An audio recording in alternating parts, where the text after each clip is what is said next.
La conferencia se está grabando. Tenemos el honor de tener con nosotros a Santiago López Rodríguez, que tratará el tema que hemos señalado en nuestra invitación, la persecución de los judíos españoles en Francia, en Francia durante la Shoah, es decir, en la Francia ocupada.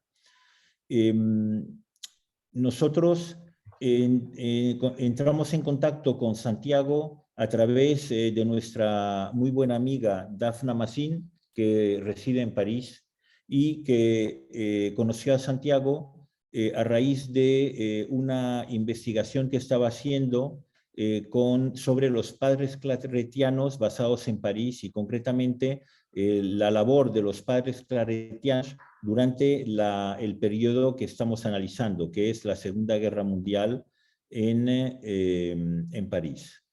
Por lo tanto, a partir de allí tomamos contacto con él y estuvimos hablando justamente de la labor heroica de estos sacerdotes, dado que se dedicaron a proveer de certificados de bautizo a muchos judíos que estaban perseguidos por los nazis.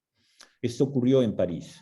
A raíz de ese encuentro sugerido por Dafna, pues tomamos contacto con Santiago para que nos facilitara más información sobre la labor de los padres claretianos con tal de trasladarla a Yad Vashem en Jerusalén para poder iniciar eventualmente un proceso de declararlos justos entre las naciones.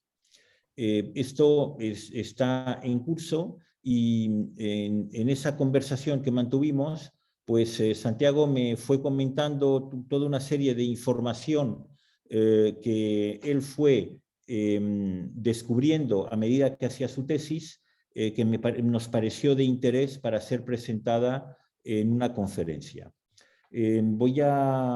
Voy a presentar brevemente a Santiago y le voy a dejar hablar porque tiene poco interés el que yo hable tanto. Entonces, Santiago López Rodríguez es graduado en Historia y Patrimonio Histórico por la Universidad de Extremadura. Máster universitario en formación del profesorado en educación secundaria y máster universitario en investigación en humanidades en la misma institución. Ambos con matrícula de honor. Durante su carrera disfrutó de una beca Séneca en la Universidad Autónoma de Madrid y fue premio a la excelencia educativa, beneficiario de una beca nacional bajo la dirección de don Enrique Morradillos García. Consiguió el título de doctor por la Universidad de Extremadura tras la presentación de la tesis El servicio exterior de España durante el Holocausto en la Francia ocupada, del 1940 a 1944. Obtuvo la distinción summa cum laude y mención internacional.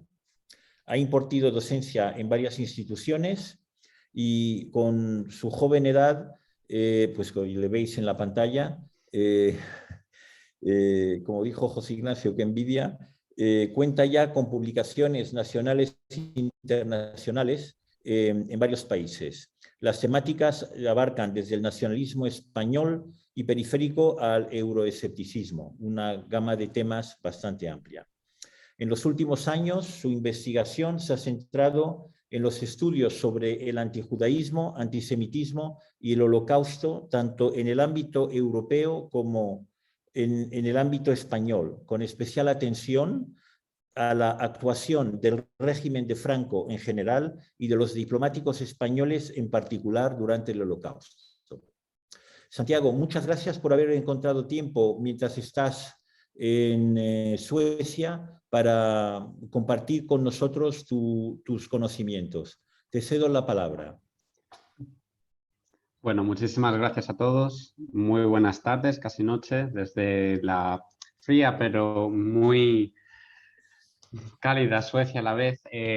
Gracias a vosotros por todo, por las gestiones. Es para mí un placer y un honor estar hoy ante ustedes para esta conferencia, que no deja de ser pues parte del tema de la tesis que, como muy bien ha dicho Samuel, he trabajado durante estos 5 años, básicamente 5 años previos, e intentaré tocar a lo largo de toda esta exposición una serie de palos, unas ideas generales, ya que es un tema muy amplio, con la pretensión además de que durante el debate o el turno de preguntas, si hay cualquier interés mayor, estaré abierto a responderlas si es que acaso puedo.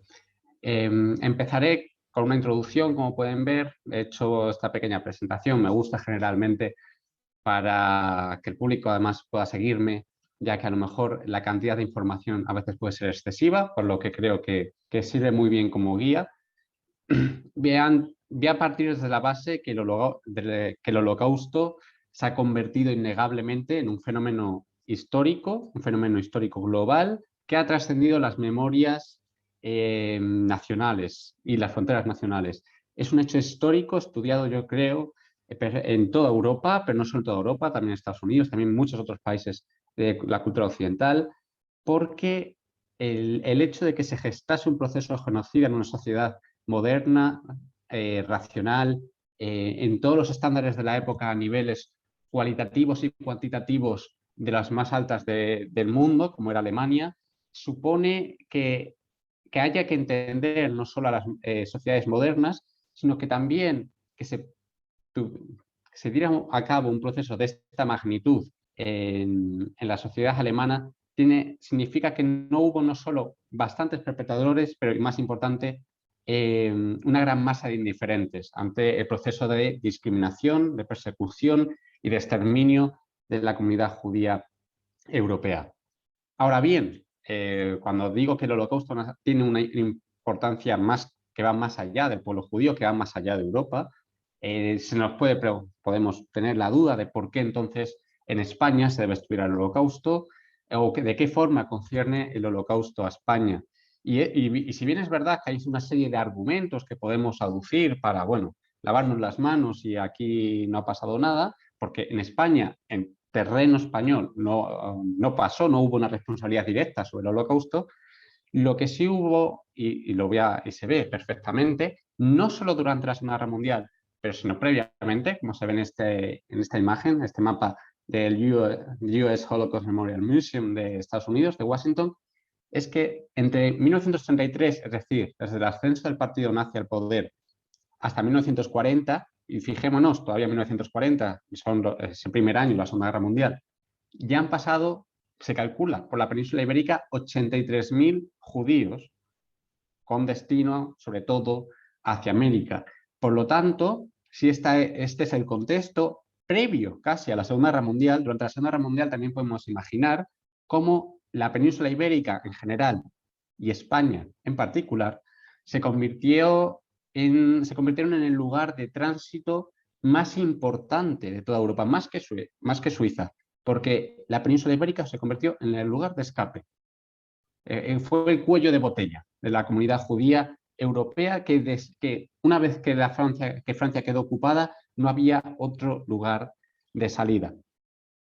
Por lo tanto, por ello, entender la política seguida por el régimen de Franco, también de Salazar, con respecto a los refugiados, no solo en estos países, sino también incluso con los diplomáticos, ya que eran países neutrales, ahora hablaré muy brevemente de ello, muy brevemente al respecto, tiene una importancia capital para entender otros de los elementos fundamentales del Holocausto. Decía que España, como pasó con otros tantos países, se consideró neutral, y pongo neutral entre comillas, durante la Segunda Guerra Mundial. De hecho, la cambiante política internacional española se observa perfectamente, y esto es un orden cronológico, entre la neutralidad al inicio del conflicto, luego se llamó neutralidad benévola, luego la no beligerancia, fijémonos en la fecha, junio de 1940, en el mismo mes en el que cae derrotada Francia, una no beligerancia similar a la italiana, esperando el momento justo de entrar en la guerra, si es que se cumplían las condiciones necesarias. Al hablar de la beligerancia moral incluso, y todos podemos recordar incluso el envío de la División Azul, a la vuelta a la neutralidad, ya en un periodo también de cambio y cuando la balanza de poderes empieza a caer mucho más al lado de los aliados. Y con un momento decisivo, no tan conocido, pero sin embargo fundamental, como fue la Operación Antorcha, dentro del gran escenario bélico de la Segunda Guerra Mundial, que fue el desembarco en el norte de África por las tropas aliadas, que convierte a la península ibérica en un elemento que casi es difícil de imaginar. Por el sur, en la zona del norte de África, la península ibérica, España de Franco, se encontraba con la Army americana, con el ejército americano. Y por el norte, ya con una Francia ocupada, nos encontrábamos con la Wehrmacht, con la máquina de guerra. Alemanes al norte se habían convertido en vecinos y estadounidenses en el sur, de una España en plena Segunda Guerra Mundial. Y respecto a Francia, evidentemente, Francia también se había convertido durante la Segunda Guerra Mundial en el lugar de paso y de refugio antes de ser ocupada de la comunidad judía europea, sobre todo del centro y este, porque eso se ve perfectamente en los censos. A inicios del siglo XX, la comunidad judía en Francia, que habitaba en Francia, se calcula alrededor de unos 80.000 judíos. En los preámbulos de la Segunda Guerra Mundial, todavía no empezaba la Segunda Guerra Mundial, la comunidad judía ya llegaba a los 280.000 y llegó hasta los 330.000 o 350.000, según los cálculos, de los cuales 35.000 eran sefardíes y, según mis estimaciones y también de otros profesores o académicos reputados como Ben Roder, José Antonio Lisbona, por citar algunos, de entre esos 35.000 sefardíes que había en Francia durante la Segunda Guerra Mundial, unos 3.000 eran judíos de nacionalidad española o protegidos españoles. Y aquí hay una diferencia de la que voy a hablar muy brevemente ahora para pasar a hablar de la vida de los judíos españoles en Francia durante el Holocausto. Hay que tener en cuenta que, y es bastante importante, que el judío en la España del siglo XIX y XX tiene un papel relevante. De hecho, teniendo en cuenta su escaso número, bueno, para que lo tengamos en mente, en los años 30 del siglo XX, tan solo había en España, se calcula, unos 6.000 judíos habitando en territorio español. Por lo tanto, una población era algo verdaderamente anecdótico. Pero, sin embargo, en el siglo XIX y siglo XX españoles, vamos a encontrar al judío mucho más de lo que su presencia numérica daría como significado, ¿no? Y es que en la creación de la identidad nacional española, el moro y el judío fueron tipos negativos, fueron el otro, ¿no? Sobre que crear una identidad nacional muy basada también en la religión. En esa creación de una identidad nacional, como se hizo en otros tantos países, y que se puede ver también en la literatura y en el discurso político, y aquí traigo algunos ejemplos, desde la historia de los judíos de España hasta el diario Un testigo de guerra de Pedro Antonio Alarcón, por cierto, maravilloso para una lectura. Lo que se fue creando también a su vez en el siglo XIX fue el interés hacia la comunidad judía, porque se empezó a descubrir en este romanticismo tan propio del siglo XIX que los judíos, vale, eran el otro, pero hay una distinción. Existe una distinción entre judío sefardí y judío askenazí. Y se empieza a crear, digamos, una atmósfera de interés hacia el sefardí, al que fue considerado un judío, pero un judío oriental, claramente superior al askenazí, debido en gran parte a su mezcla con los españoles, lo que le convertía, y cito literalmente, en el más noble de los judíos. Evidentemente, aunque esto fue una cuestión casi inicialmente literaria de las élites intelectuales, realmente tuvo un peso importante, porque a lo largo del siglo XIX, pero sobre todo en el siglo XX, dio inicio al Real Decreto. Fue digamos, en esa atmósfera, durante el Real Decreto Primo de Rivera, que posiblemente nos suene a las personas que les guste este tema, de España, el Holocausto, en 1924 se permite a los protegidos españoles, no me voy a detener en las distinciones, si lo quieren en el turno de preguntas puedo hablar cuál es la distinción entre un protegido y un nacional español, pero se les permitió entre 1924 y 1930 a los protegidos españoles, muchos de ellos eran judíos, conseguir la nacionalidad española. Y este fue un recurso fundamental porque aunque en la época, entre 1924 y 1930, el Real Decreto Primo de Rivera tuvo un impacto muy comedido, casi no causó nada de importancia, sin embargo, durante la Segunda Guerra Mundial se convirtió en un elemento fundamental.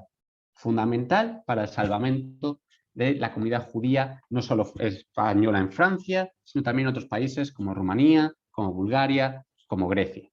Es decir, donde había una comunidad judía española o sefardí importante. Así, este felosefardismo se puede ver, de hecho, incluso en nuestros archivos españoles, un diploma de agradecimiento otorgado al rey Alfonso XIII, pero con todo, el régimen de Franco, evidentemente, se tuvo que enfrentar dentro de su germanofilia a la vez a una oleada de refugiados que empezaba a llegar a España. Y las ordenanzas, dentro de esa atmósfera que podíamos creer de filosefardismo, ¿verdad? Dentro de un antisemitismo que también existía pululando en gran parte por la propia Alemania nazi y las vinculaciones con ella, podemos observar que incluso antes del estallido de la Segunda Guerra Mundial, en España ya existía claramente una distinción. De hecho, y lo marco aquí, una ordenanza Fijémonos del Ministerio de Asuntos Exteriores, Burgos, el 11 de mayo de 1939, sobre el paso de las fronteras españolas.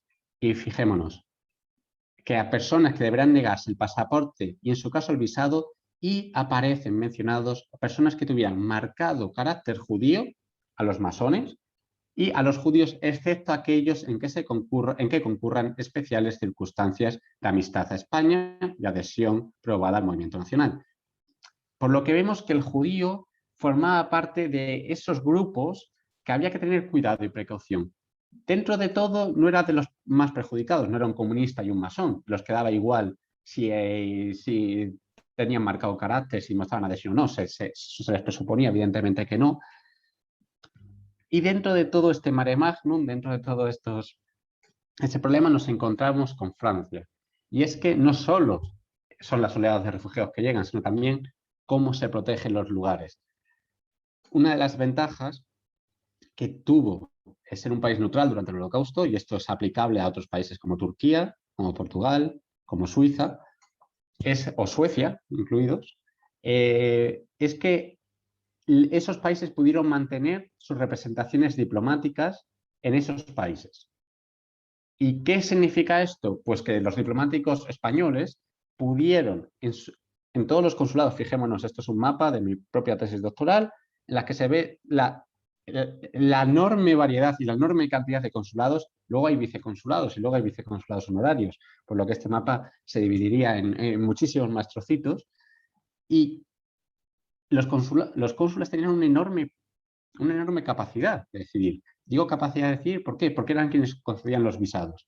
Y aunque las ordenanzas venían desde arriba, desde el Ministerio de Asuntos Exteriores, e incluso tenían que tener permisos más tarde la Dirección General de Seguridad, la realidad es que la actuación personal de un cónsul, de un vicecónsul honorario, podía cambiar la vida de un judío español que residiera en Marsella, en Toulouse, en Lyon, en París, en donde fuera.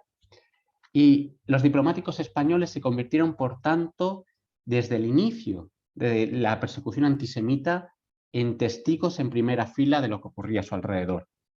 Un ejemplo, y me van a permitir leerlo, es de Fausto Navarro, que era entonces cónsul en Hendaya, pensemos por lo tanto en la frontera de España, entre España y Francia, en que informaba, por ejemplo, cómo los primeros días de la ocupación de Francia por parte de las tropas alemanas, personajes destacados del mundo de la cultura, las artes, los negocios, acudían al consulado español en busca de visados para huir. El ajetreo de los consulados españoles en Francia era enorme, y de hecho Fausto Navarro escribe al embajador entonces, José Félix de Lequerica, que luego será ministro de Asuntos Exteriores en los últimos compases casi de la Segunda Guerra Mundial, y le escribe el 15 de julio de 1940, tan solo unas semanas después de la firma del armisticio entre Francia y Alemania. Desde el momento en que las tropas alemanas se acercaban a Burdeos, comenzó la afluencia de personas que se presentaban en este consulado pidiendo su visado para España. Estas personas, en su mayor parte judíos, de distintas nacionalidades, dominadas por un verdadero pánico, querían entrar a España a toda costa. Como las instrucciones que vuestra excelencia conoce son en extremo estrictas y no siendo deseable su acceso a nuestra patria, se registraron muchas escenas que se podrían calificar de grotescas, a no ser los momentos tan trágicos.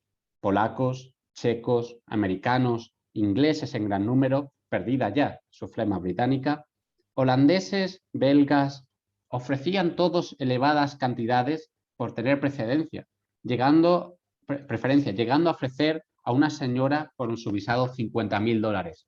Y sin ápice de compasión, el cónsul español en Hendaya dice sobre los judíos: es paradójico que estos individuos, y cito, condenados por Dios a una vida errante, que combatieron con tanta hazaña nuestra cruzada de purificación, mendigasen de España un amparo que de ninguna manera merecían.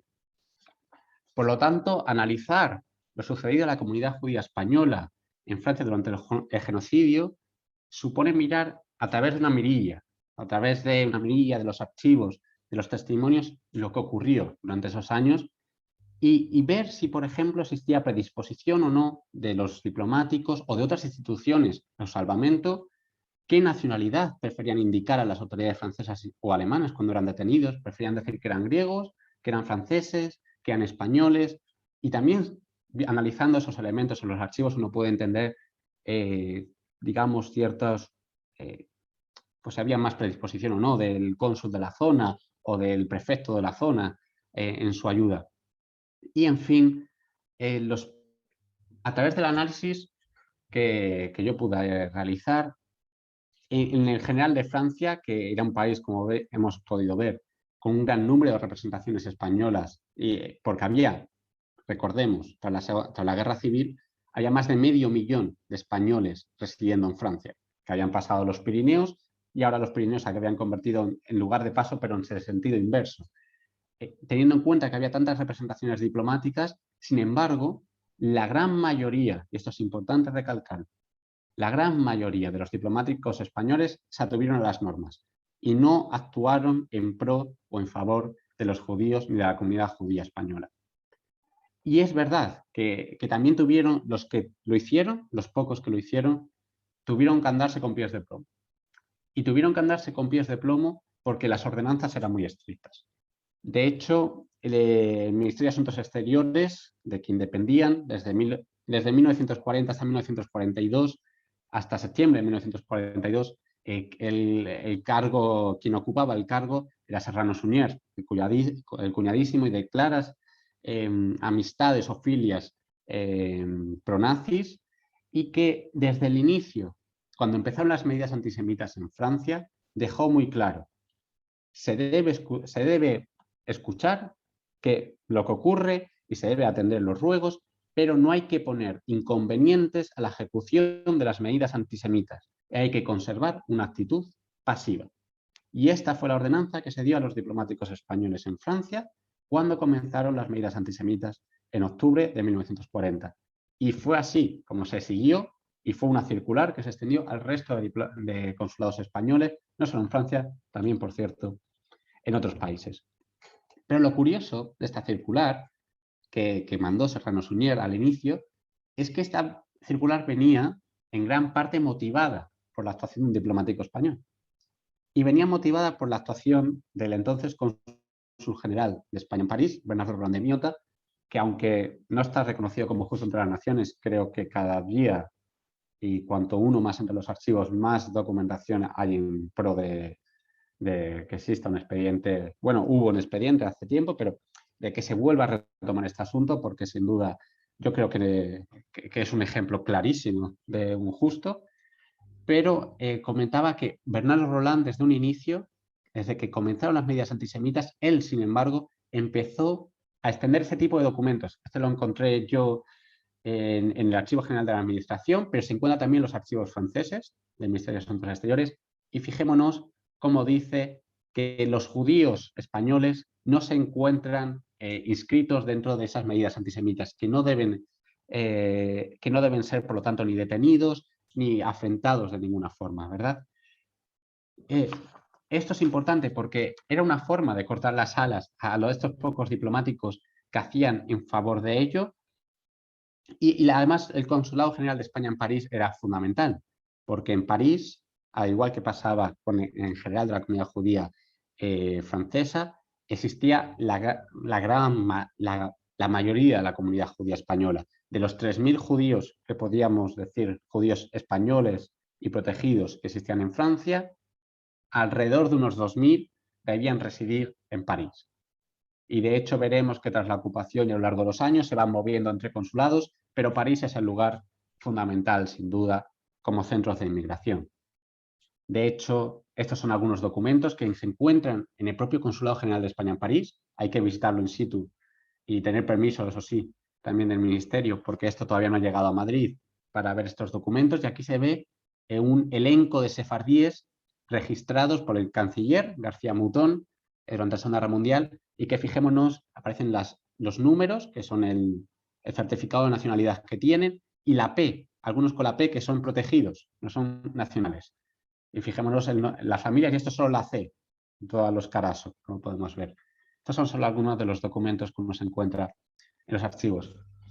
Quiero hablar un poco más de París, porque París, como digo, es fundamental para entender lo que ocurrió con la comunidad judía española durante el Holocausto. Y es que París se había convertido en un lugar de oportunidades antes de la Segunda Guerra Mundial. Y muchos que habían procedido de la zona del antiguo Imperio Otomano o del este, de la zona de los Balcanes, etcétera, consiguieron asentarse a finales del siglo XIX, inicios del siglo XX, en esta ciudad, sobre todo en el Distrito 11. Por eso lo traigo hoy aquí, que fue conocido incluso por aquel entonces como la pequeña Turquía, siendo los platos de comida sefardí y restaurantes, incluso una sinagoga, lugares que marcaron, digamos, el territorio de esta zona parisina. Sin embargo, la derrota de Francia en el verano de 1940 dio inicio a un periodo cada vez más funesto y cada vez más difícil para la comunidad judía española. ¿Cómo fue la vida de la comunidad española en Francia?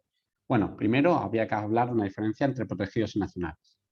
Porque si bien, por ejemplo, el cónsul de España en París no presentó diferencias y otorgó esos certificados para que los judíos españoles pudieran decir: yo soy nacional español y como súbdito de país neutral deseo que se me trate mejor que a los judíos franceses, alemanes o de otros países. Además de ello, sin embargo, las medidas antisemitas cada vez se iban haciendo más fuertes. El primer y segundo estatuto de los judíos, 3 de octubre de 1940 el primero y 14 de junio de 1941, van imponiendo cada vez mayores limitaciones a todas las formas de vida, las profesiones, incluso los negocios, lo cual fue fundamental también para la protección. Pero Bernardo Roland, y fue un elemento que será extensible a... Un segundo. Discúlpenme, que fue extensible a al resto de consulados, porque los cónsules que fueron propicios a la ayuda tomaron nota de ello, utilizaron una norma legal que estaba casi olvidada, como fue el Convenio Hispano-Francés de 1862. No les quiero aburrir, pero en este se decía en un artículo, creo que si no recordar mal, el artículo 4, que no podía establecerse diferencias por cuestiones religiosas, de raza, de etnia y de ningún tipo, ni Francia con los ciudadanos españoles, ni España con los ciudadanos franceses.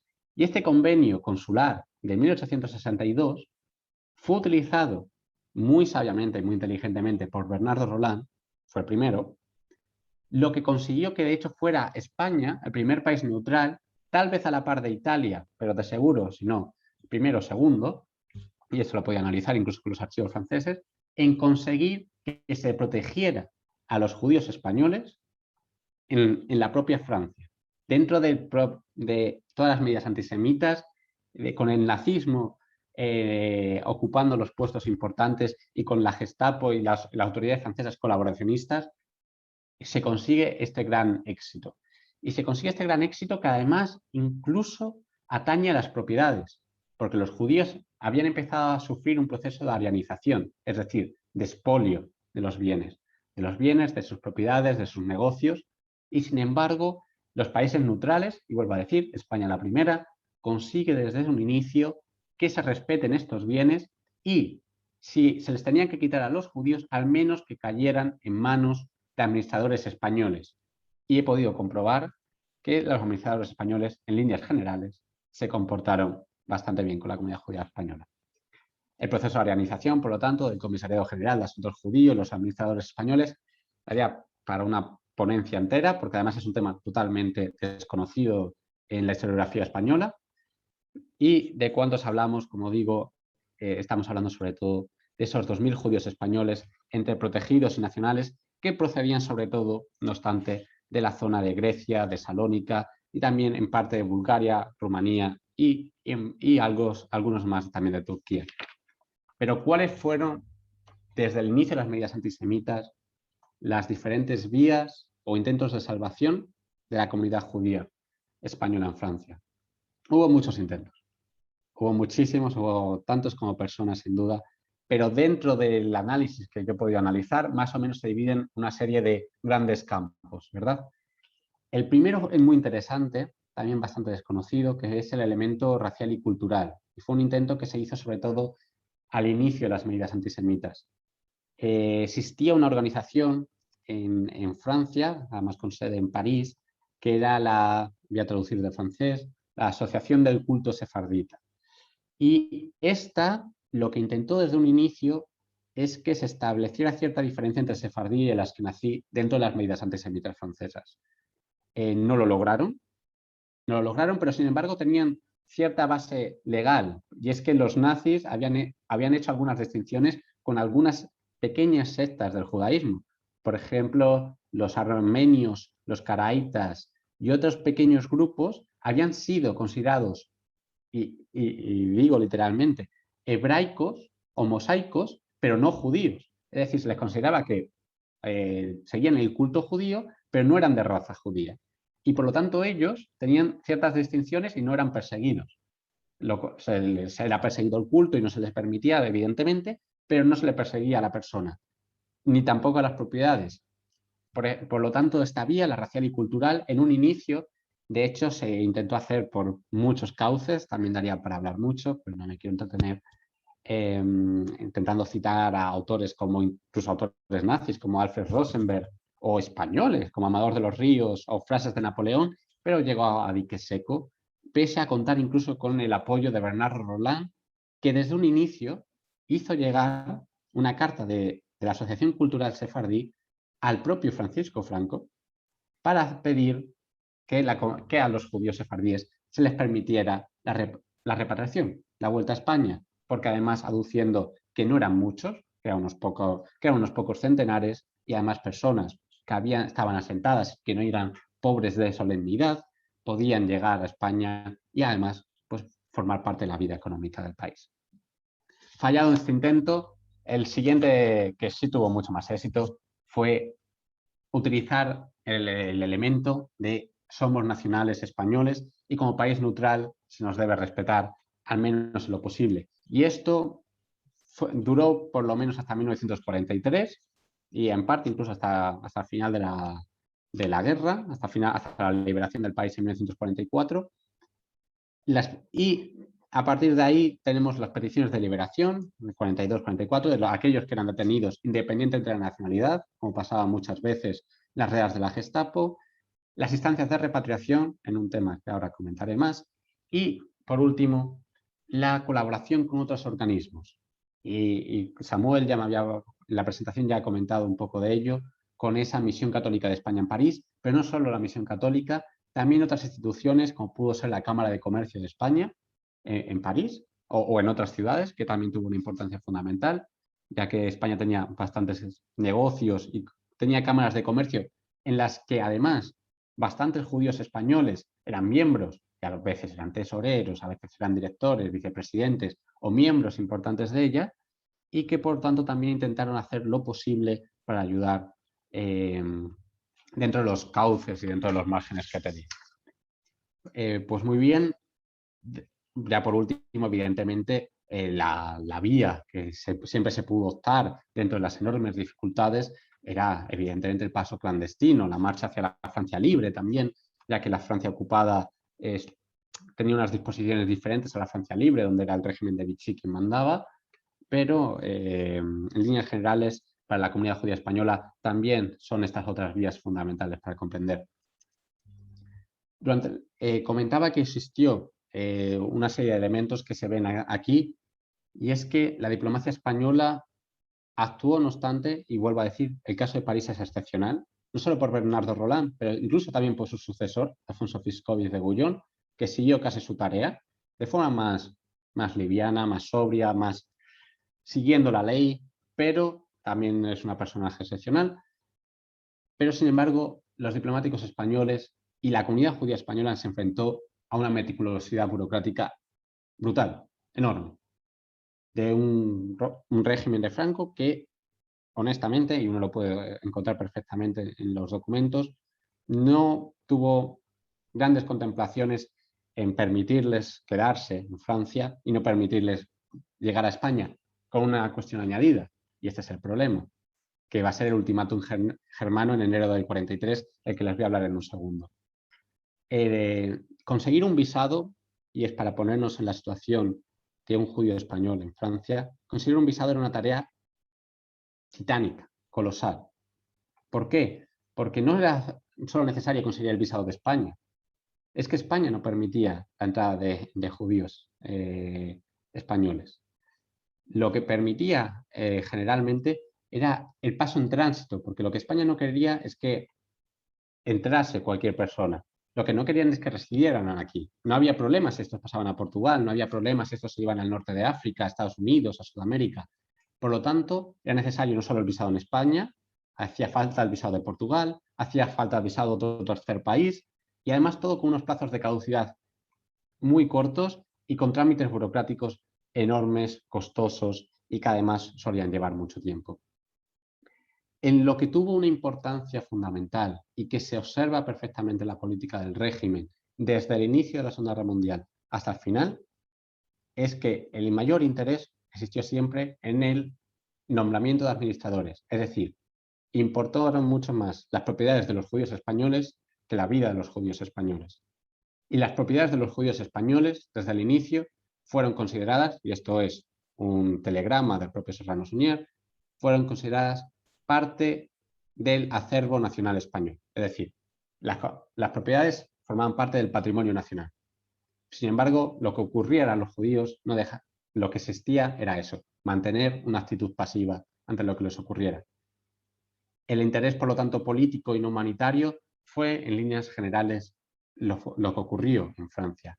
Pero hubo un elemento clave, también a lo mejor más conocido para las personas que hayan leído más al respecto de la temática del régimen durante el Holocausto, que fue tal vez ¿cómo diría?, la oportunidad para salvarse, si eras un judío español viviendo en Francia, también un portugués.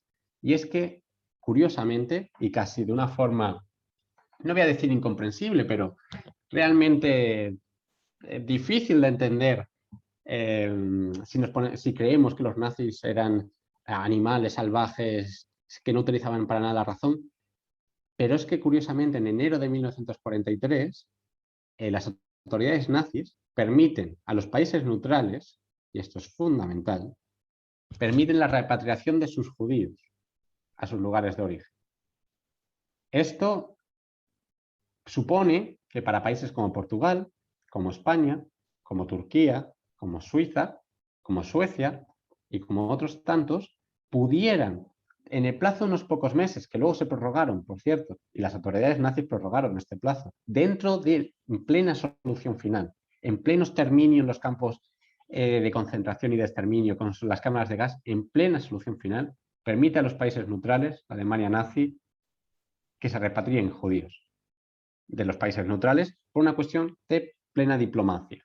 Eso sí, se les dice, y se es muy claro, si no se les repatria, nosotros nos encargaremos de ellos. Lo que claramente es un eufemismo que todos tenemos en mente qué significaba. Pues bien, el régimen de Franco, desde enero de 1943, tiene esta posibilidad. Y curiosamente las autoridades nazis no especifican, ¿no? Dicen, bueno, podéis repatriar a los judíos españoles, pero aquí las autoridades alemanas no sabían quiénes eran protegidos y quiénes eran nacionales.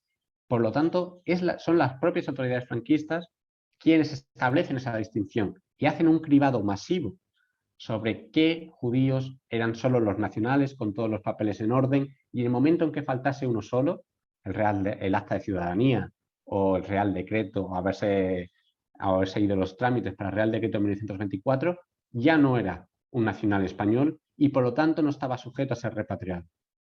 E incluso los pocos que pudieron ser repatriados, los convoyes que salieron en octubre de 1943 y también antes, en verano de 1943, son de unos pocos cientos de judíos.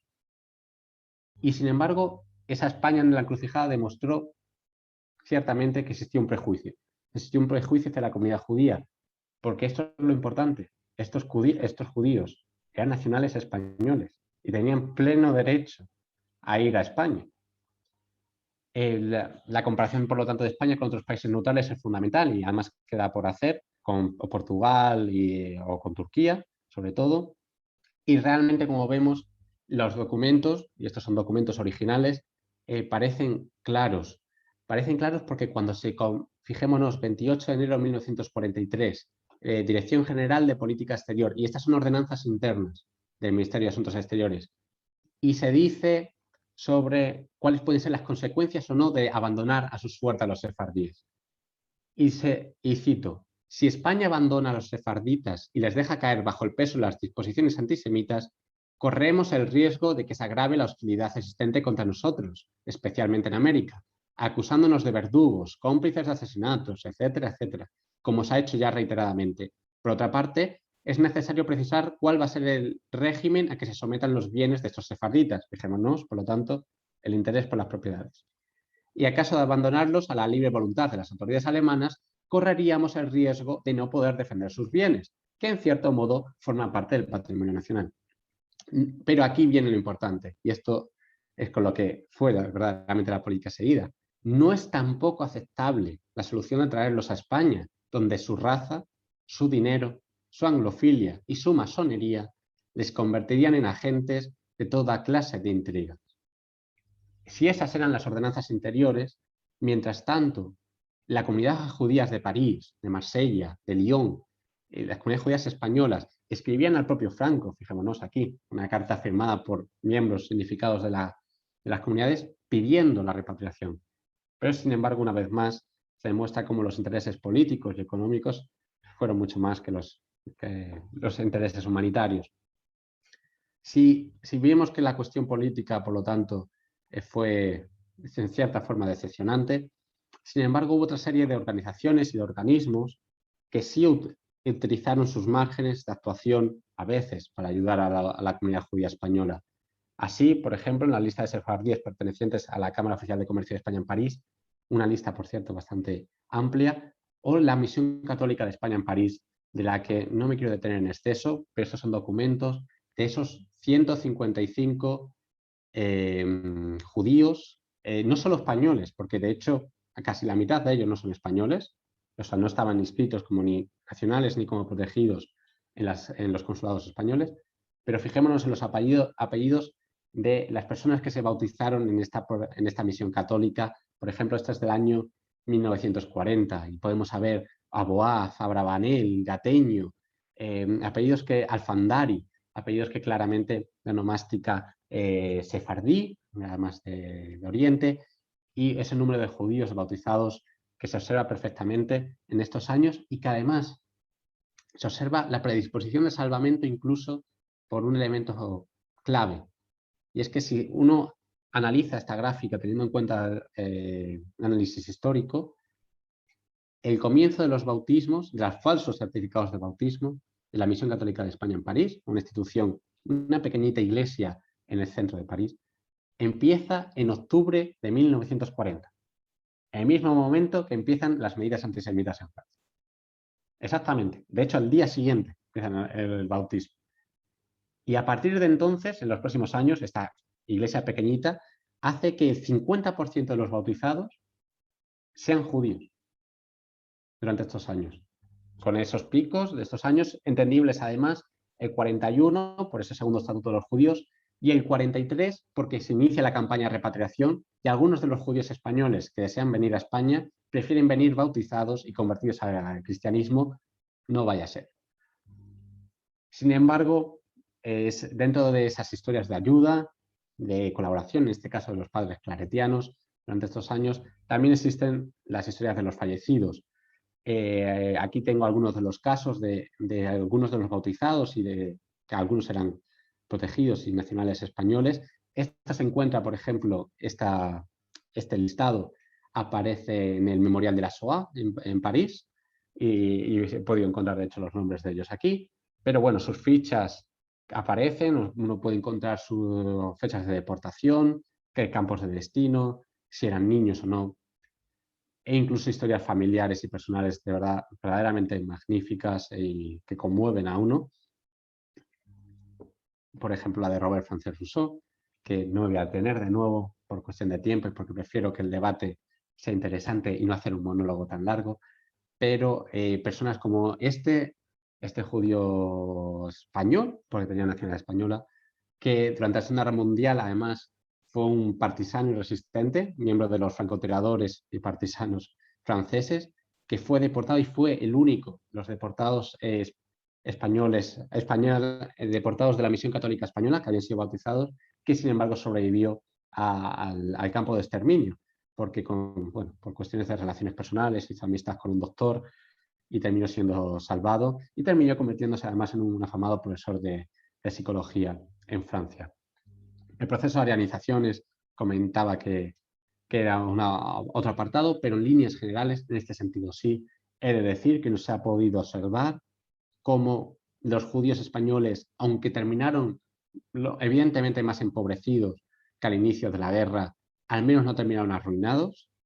Las propiedades pasaron a manos de los diplomáticos españoles, de los consulados españoles, con administradores de las cámaras de comercio, pero a la vuelta al país se les devolvieron. Se les devolvieron los bienes, se les devolvieron los bienes depositados en las cajas fuertes de los consulados, se les devolvieron las propiedades y cuando no fue a la persona, fueron a los familiares. En ese sentido, por lo tanto, queda dicho y queda explicado, fijémonos con estos pasaportes, estas son las últimas imágenes, con este pasaporte, fijémonos, firmado con sefardita, además hecho por el propio diplomático, como la comunidad judía española en Francia tuvo bastantes vías de escape, varias vías de escape, pero en líneas generales el régimen de Franco les abandonó en gran parte a su suerte, si no era por la protección de sus propiedades, pero hubo unos pocos diplomáticos españoles, en el caso de Bernardo Roland, el caso de Alfonso Viscovich en París, Alejandro Pons en Niza, Eduardo Proper de Callejón en Burdeos, y algunos otros que actuaron un poco más allá, pero no mucho más, porque en líneas generales la norma fue escuchar, dar cuenta de ello y dejar hacer. Y ya por último, quedaría, por lo tanto, analizar, porque alguien podría criticarme, bueno, pero a lo mejor el régimen de Franco no sabía la extensión del Holocausto y, por lo tanto, cuando no se permitió en la campaña de repatriación a los judíos españoles o a la inmensa mayoría de ellos volver a España, era porque no sabía lo que ocurría en los campos de concentración y de exterminio. Pero eso tampoco es cierto. Y eso tampoco es cierto y uno de nuevo solo tiene que ir a los archivos y consultar la documentación de la propia diplomacia franquista. Y es que desde Bratislava, desde Budapest, con Ángel Sambriz, tan conocido, pero ya digo, en otras representaciones se decía, las noticias que de Polonia se recibía, todas coincidían en que de los judíos expatriados no se volvería a hablar más. Esto en Bratislava, 1943. Fijémonos, mismas fechas que la campaña de repatriación. En Budapest más tarde, pero testimonios como adjunto elevo a manos de vuestra excelencia un informe sobre el trato en que se condenan los judíos en los campos de concentración alemanes. O incluso este testimonio que les traigo aquí y que me parece más que revelador y que leo. Puede calcularse en 2,5 millones a 3 millones de judíos, fijémonos, creo recordar que es de 1943, los que Alemania ha hecho desaparecer en diferentes guetos y campos de concentración polacos durante estos trágicos años y con los métodos más terribles, tales como cámaras de gas y fusilamientos en masa. Yo mismo he presenciado en los alrededores de Varsovia, en Otwock, e involuntariamente, como es natural, una de estas racias, estas persecuciones, que costó la vida a un par de miles de israelitas. También, a pocos metros de mí, en las afueras de Varsovia, vi matar fríamente por un policía alemán una niña de unos 10 años y su hermano menor de unos 5 años, que pedían limosna por el solo hecho de ser judíos. Casos como estos podría citarlos por cientos. Diplomático español en Polonia. Pues bien, como conclusiones, parece evidente, y aunque podemos hablarlo más en el debate, creo que el régimen de Franco demostró que los judíos, independientemente de su nacionalidad, no deseó que fueran a España, aunque no presentó problemas con su paso por tránsito, por muchas razones, por cuestiones incluso de política internacional, por cuestiones de divisas, hay muchos elementos en juego, y de presiones incluso de los propios aliados. De hecho, eso se puede ver en las comunicaciones entre embajadas, de la embajada estadounidense, la embajada británica con el régimen de Franco. Si el tránsito, no obstante, y esto también es importante, el proceso de tránsito de refugiados, incluso la llegada de los judíos por España, debía tener cero coste para el gobierno español, lo que conllevó importantísimos retrasos.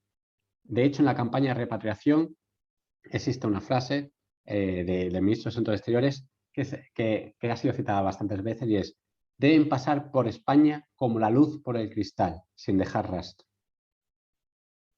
Y estos eran judíos españoles, lo cual es lo importante. Y estos retrasos eran tales que hacía que España solo permitiera que hasta que un convoy de judíos españoles no hubiera salido de España, no permitía la llegada de otro. Por lo que imaginemos cómo, teniendo en cuenta que hay un plazo limitado para concederles la repatriación, el límite estaba ahí y era existente. Y además, vuelvo a decir, con pleno conocimiento de causa. Solo unos pocos diplomáticos españoles empatizaron con las penalidades que sufrieron los miembros de la comunidad judía española, por lo que la gran mayoría tuvieron que optar o por esconderse, o por la clandestinidad, o por vías de escape muy diversas, como pudo ser, por ejemplo, ese tipo de organismos como los que ya he mencionado antes, porque lo importante fue siempre la protección de las propiedades de los judíos españoles en Francia, y los pocos miembros que ayudaron, en general, tuvieron además la ventaja de poder contar con colaboración de otros organismos españoles, que fue muchas veces útil, cuando no necesaria. Quiero parar aquí, por lo tanto. Muchísimas gracias por la atención. Espero haberme ceñido al tiempo, ya que no tenía ningún reloj, y haber sido lo más claro posible dentro de lo complejo que es resumir y sintetizar un tema tan amplio en estos minutos. Muchísimas gracias. Santiago, muchísimas gracias. Brillante exposición. Ya he recogido unas preguntas. Quiero señalar que estamos utilizando el chat para plantear las preguntas a Santiago. Por lo tanto, si me escribís vuestras preguntas, yo se las trasladaré a Santiago. Vamos a empezar con la siguiente pregunta.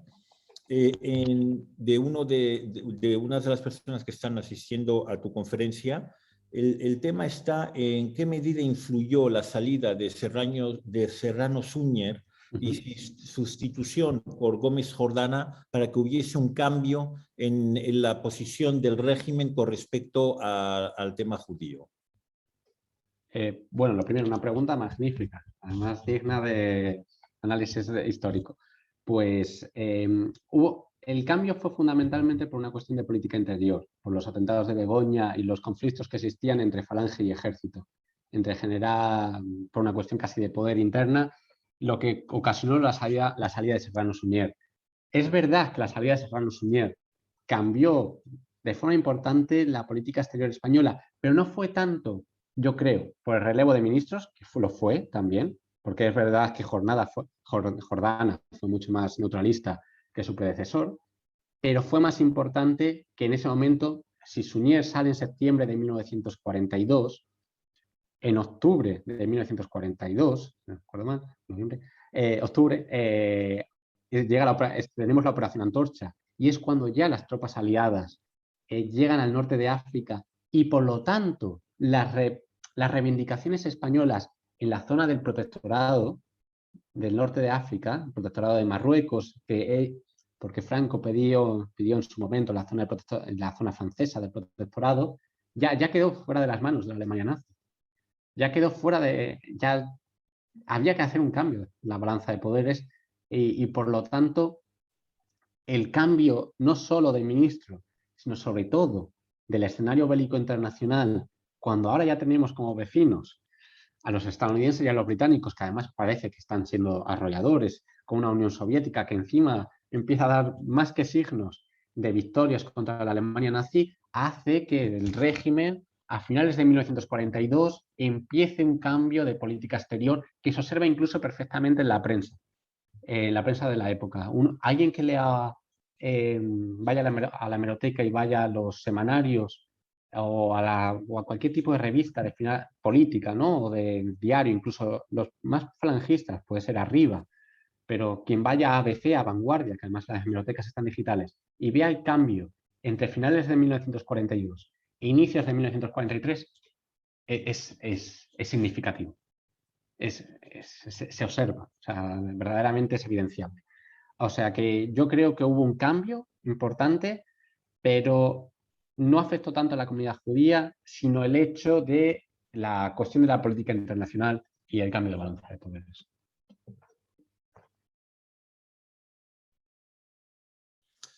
Muchas gracias. Una pregunta en relación con el encuentro de Hendaya. El encuentro de Hendaya tiene lugar en octubre de 1940 y se traduce por la negativa de Franco de dejar pasar a las tropas alemanas para que llegaran al sur de la península. Esto no supuso ninguna reflexión sobre la política de exterminio que los nazis estaban llevando ya a cabo en esa época. O sea, no hubo una reflexión sobre las atrocidades que se estaban ya cometiendo en Polonia. Claro, estamos hablando de octubre de 1940, aunque Polonia evidentemente ya lleva ocupada, porque se empezó la Segunda Guerra Mundial en septiembre de 1969, hasta el 1 de septiembre. Sin embargo, la solución final, como entendida como el proceso de campos de concentración y exterminio, hay casi más a las élites judías, a las cabezas pensantes de la comunidad, como la comunidad polaca, que en la comunidad judía per se. Entonces, el proceso de exterminio está en sus inicios, está en sus primeros pasos. Y en sí, la reunión en Hendaya, además, es Hitler, que siempre se le dice, porque se recoge en el diario, ¿no? Que fue peor que un dolor de muelas reunirse con Franco en esas horas, porque fue un hueso duro roer, pero fue un hueso duro roer porque Franco pidió mucho. Y no es que Franco se negó a entrar, pero se negó a entrar por un condicionante, probablemente, yo creo, vamos. Y está bastante demostrado historiográficamente, por un condicionante casi más material, por un condicionante incluso cercano, es que acabamos de terminar una guerra civil y España no estaba para otras aventuras bélicas, a menos que hiciera, y este fue el ejemplo, como Italia con Francia. Italia entró en la Segunda Guerra Mundial contra Francia cuando Francia ya estaba siendo derrotadísima, cuando ya no había casi nada que perder, y solo lo que tocaba era un poco del reparto del pastel. Y así Mussolini consiguió una parte del reparto del pastel en la zona más al este de Francia. Ahora bien, ¿supuso un cambio, por lo tanto? No porque bueno, primero, no estamos en los primeros inicios del proceso de exterminio y yo soy más, ¿cómo diría?, un funcionalista que un intencionalista del Holocausto. Yo creo que el Holocausto pasó por periodos y aunque la pretensión de exterminar a la comunidad judía estuvo desde el inicio, se fue adaptando, evidentemente, a los momentos políticos y al contexto histórico. Cuando no hubo la capacidad de expulsarlos, se decidió exterminarlos. Y por lo tanto yo creo que no entra en juego realmente la conferencia de Hendaya para nada en los planes de la solución final. Ok, muchas gracias. Tenemos otra pregunta. ¿Por qué Serrano Suñer, que establece una lista de los judíos que residen en la península con el conde de Mayalde, no la utiliza para deportarlos? De nuevo, aquí entramos todo un poco en el tema de las hipótesis, ¿verdad? Porque el problema sobre este tema al respecto, que además sí fue Israel Garzón, creo recordar, quien habló del archivo judaico, ¿no? Del archivo judío de Franco, en un artículo creo recordar de 1996, pero bueno, estoy hablando de memoria, o sea que puedo equivocarme en unos años, pero juraría que además procede de ahí. Aunque existió ese censo, y de hecho tenemos en cuenta que el propio Himmler visitó España en 1940, sin embargo, el judío dentro de los enemigos de la anti-España, ¿verdad? De esos elementos de la anti-España, estaba por detrás del comunista o del masón. Y aunque se hizo con pretensiones que podemos imaginar a lo mejor cuáles, creo que España no se hubiera atrevido, a menos que hubiera entrado plenamente en el conflicto, jamás a deportar a sus judíos, por varias razones, yo creo. Primera, por política internacional. A España, no, a menos que entrara plenamente en el conflicto, no le venía muy bien esta cuestión para la propaganda externa. Segundo, porque Franco es una figura compleja de analizar, pero aunque tuvo claras declaraciones antisemitas, sobre todo durante la Segunda Guerra Mundial y al inicio, unos años previos, durante su momento como en las campañas de Marruecos, donde se forjó, ¿verdad?, como militar, fue alguien que mostró también importantes sentimientos filosefardíes. Lo que pasa es que una persona puede ser perfectamente, y esto ocurre mucho, de hecho, en los diplomáticos españoles, filosefardí y antisemita. O sea, bueno, el sefardí es mejor que el askenazí, pero ambos son judíos, solo que uno es algo mejor que el otro, porque estuvo mezclado con nosotros. Entonces, incluso desde la propia perspectiva de Franco, desde un punto de vista, yo creo, personal, no existía ese intento, ese deseo genocida, pero no existía ese deseo genocida por el pleno hecho de que el antisemitismo, desde el punto de vista racial, ¿no? No el antijudaísmo cristiano heredado de la tradición, eso, propiamente cristiana, de pueblo deicida, avaro, etcétera, y todos los elementos tópicos, yo creo que el antisemitismo racial en España nunca cuajó. Y nunca cuajó por muchos intentos incluso de la propaganda nazi. Y hay un comunicado, creo que es la de Hans Lazar, que era un enviado de la Alemania nazi aquí en Madrid, que de hecho pagaba a varios periodistas y demás para publicar artículos en favor de la Alemania nazi, y en un comunicado que se hace a la embajada alemana, se dice, por mucho que intentamos hacer, ¿no?, extender la cuestión del antisemitismo, el pueblo español, en líneas generales, es algo que no cuaja, o sea, no agarra, no engancha a la población española, porque cuando en un país como España hay 6.000 judíos, como en ese momento, podía existir antijudaísmo, pero era un antijudaísmo sin judíos. O sea, nadie conocía a un judío en España. Por lo tanto, era muy difícil. Era un enemigo imaginado, sí, pero había enemigos realistas. Era el masón, el comunista. Yo creo que, por lo tanto, había una serie de prioridades. Y por lo tanto veo difícil que se hiciera esa deportación. Creo que fue un plan, a lo mejor, porque bueno, los militares hacen muchos planes y los gobiernos tienen que hacer muchos planes en casos de, pero no creo que estuviera ni siquiera cercano a la realización, aunque esto vuelva a entrar a decir, es una opinión personal basada un poco en los juegos políticos e intereses de la época. Gracias, Santiago. Tenemos otra pregunta. ¿Qué pudo motivar a las autoridades alemanas a pedir a los países neutrales que recuperasen a sus judíos? Fundamentalmente, una cuestión pues de política exterior y de diplomacia, porque en la Alemania nazi se había enfrentado en algo diario con todos los diplomáticos en estos países. En Francia, por ejemplo, cuando uno ve las comunicaciones de los diplomáticos españoles, diplomáticos franceses y alemanes, recibiendo quejas constantes de los diplomáticos portugueses, españoles, turcos, porque tal negocio de este judío español ha sido vendido pese a que había un administrador español y no se ha respetado tal. O sea que por una cuestión yo creo, de política exterior, de diplomacia, de que eran comunidades pequeñas y de que la propia Alemania nazi sabía que ni siquiera se iban a encargar de muchos, como ocurrió, porque Turquía, Portugal, España, etcétera, hicieron generalmente un cribado bastante importante de quienes podían volver y no muchos volvieron, dentro incluso de los cribados.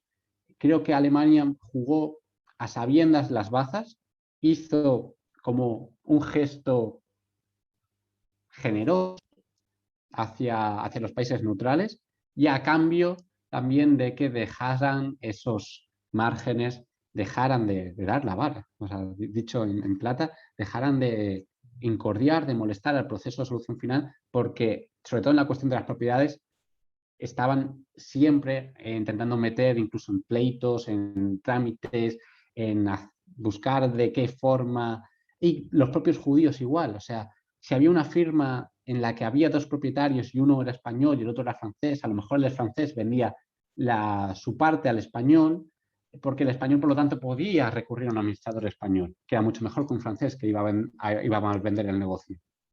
Mientras que el español, si se vendía el negocio, iba a parar el dinero al consulado y iba a intentar retrasar lo máximo posible la venta del negocio, etcétera. Entonces, para intentar evitar desde cuestiones económicas y muchísimos otros problemas, yo creo que actuó abriendo la mano, pero sabiendo además que estos países no iban a aceptar a muchos de ellos. O sea, que creo que fue casi una buena baza la que jugó la Alemania nazi al respecto. Muchas gracias, Santiago. Otra pregunta para terminar, pero ya relacionada con los padres claretianos. ¿Su actuación tiene que ver con alguna línea de actuación general de la Misión Católica Española en París o es puramente una iniciativa individual? Buena pregunta. Creo que es la propia Misión Católica. De hecho, sí, incluso por el número de claretianos, porque era una congregación, aunque en esa época había bastantes, porque la Misión Católica en esta época tenía, puede ser 14, mientras que hoy en día están 2. Pero aunque era un número importante, se observa que en las partidas de bautismo, de nacimiento, de matrimonios tan aceleradas, ¿no? Una persona se bautizaba y se casaba en el mismo día por el rito católico, pese a tener 45 años y haber sido, lo cual es, en fin, pues llamaba la atención. De hecho, el propio cardenal de París, hay una carta en la que pide cuentas a la Misión Católica diciendo, oye, ¿qué es esto que está pasando? Que hay bautismos tan acelerados de personas además tan sospechosas, básicamente. Pero creo que es una cuestión de la propia misión, porque las partidas de bautismo y nacimiento no es solo un padre, no es solo Joaquín Ayer, no es Ignacio Turrillas, es Gilberto Valtierra, son unos cuantos y además era imposible. Si el 50% de los bautizados durante los años de la Segunda Guerra Mundial, más del 50% eran judíos, era imposible ocultar eso al resto de padres. Entonces, toda la misión católica española tuvo que colaborar en su forma, porque además los bautismos, los matrimonios, etcétera, se hacían de forma, ya digo, no solo un día a la semana, era a lo largo de todo el año. Por lo que fue una cuestión en general. Y de hecho, la propia misión católica de España en París, yo creo que tuvo un interés humanitario que fue más allá, incluso de los propios judíos, sus buenas relaciones incluso con republicanos españoles, teniendo en cuenta el contexto. Son evidenciables, o sea, y son patentes. Yo creo que actuaron por una cuestión de moralidad y de ética cristiana de ayuda al prójimo, no distinguieron, a diferencia de otros tantos, entre credos, razas, etcétera, hicieron lo posible y además creo, y esto es importante, que en París, por eso decía, es un poco excepcional, se juntaron la particularidad de tener a Bernardo Roland, un cónsul proclive a ayudar, la misión católica que tenía relación con Bernardo Roland, de hecho hay fotos de actos oficiales, etcétera, realizados allí, por lo que y la Cámara de Comercio de España en París. Y estos tres organismos creo que actuaron al unísono para colaborar y ayudar a los judíos españoles en París. Por lo tanto, sí creo que es una cuestión institucional y no es una cuestión personal. Muchas gracias, Santiago. Bueno, pues para no abusar de tu tiempo, estás ahí en el Gran Norte. Primero, te quiero agradecer en nombre de los participantes del comité de la Asociación Yad Vashem y el mío en particular, el haberte liberado para poder dar esta conferencia. Hemos tenido unos datos que yo no conocía. Por ejemplo, no sabía que la península ibérica era la gran plataforma de salida de los judíos de Europa, con ese número que has entregado de 83.000 judíos. Y eso antes de la propia Segunda Guerra Mundial. Sí, es interesante. Por eso que falta mucho por hacer de estudios del Holocausto en España. Es algo... Bueno, pues eso, siempre pues hemos aprendido bastantes cosas, te lo agradezco mucho. Como te decía al inicio, vamos a preparar una conferencia más, espero, presencial esta vez, donde podamos tratar justamente el tema de las relaciones exteriores de España durante el franquismo y particularmente durante la Segunda Guerra Mundial y el comportamiento de determinados diplomáticos españoles en ese contexto. Muchas gracias, te deseamos mucho éxito en tu estancia en Suecia y espero que verte pronto ya por Navidad en Madrid. Queridos amigos, buenas noches, muchas gracias por haber entrado y espero que nos volvamos a ver pronto, esta vez de manera presencial. Buenas noches, buenas tardes, hasta luego. Muchísimas gracias. Es un placer y un honor. Hasta luego, Santiago. Nos veremos.